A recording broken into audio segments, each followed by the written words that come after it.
Let's see if we can do the same when we increase the security level. So as you can see here, the security level is set to 0, so it's the least secure right now. So what I'm going to do is I'm going to click on toggle security, and that will increase our security level to number 1, which will basically make the website more secure so that the attacks will not work the same way that it used to be. So again, we're still at the same page, we're at the login page, and we're going to try to bypass the login using the exact same way that we did in the previous lecture. So I'm going to put admin followed by a comment, and then we can put any password we want right here. And I'm going to hit enter. And as you can see, we get an error message saying that some illegal characters got detected. So let's try the other exploit that we found, which was we put the username normally, and then we put the password as anything, we close the quote, and we use or1 is equal to 1, which is correct. So again, I'm going to just keep the username as admin normally, and then I'll paste this exploit right here. Hit enter, and again we get the same error saying that some illegal characters got detected. Now, this filtering could be happening at the client side or could be happening at the server side. What I mean is, if it's happening at the client side, the stuff is being filtered before it gets sent to the server. The other way, at the server side, means these characters are being detected and filtered at the server side after they get sent to the server. Now, if it's happening on the client side, then it's very easy to bypass using Burp proxy. Burp can also help us identify whether this is happening at our side, at the client side, or if it's happening at the server side.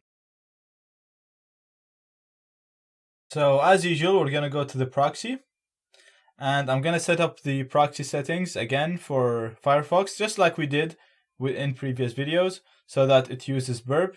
So we're going to go on advanced settings, and we're going to use manual configuration and set to port 8080. So that's all good.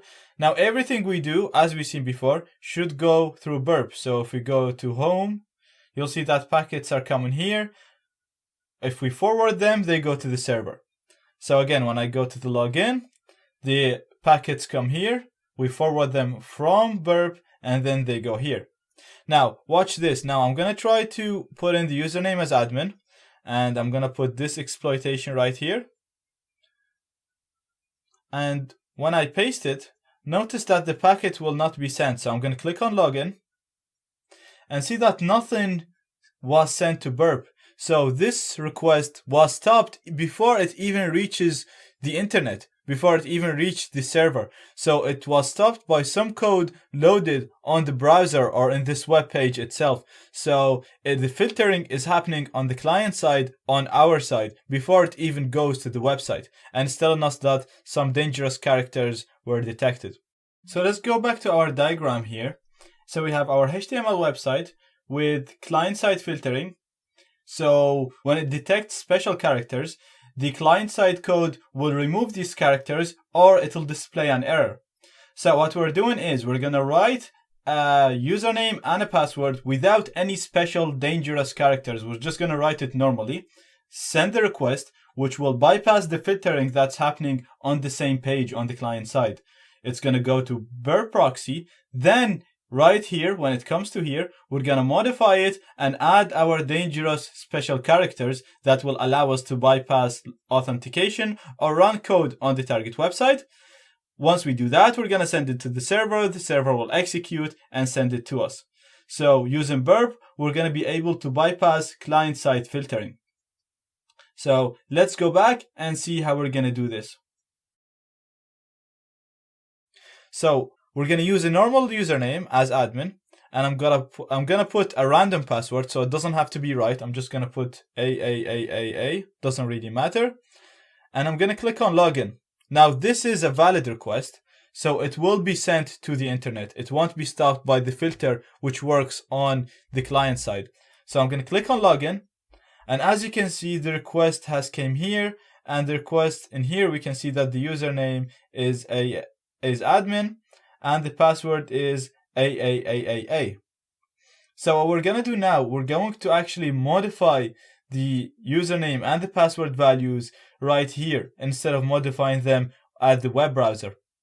Because at this stage, we've bypassed the filter. So the username and the password were valid at the client side. They got sent to the internet. Before they got into the internet, we captured them by Burp proxy.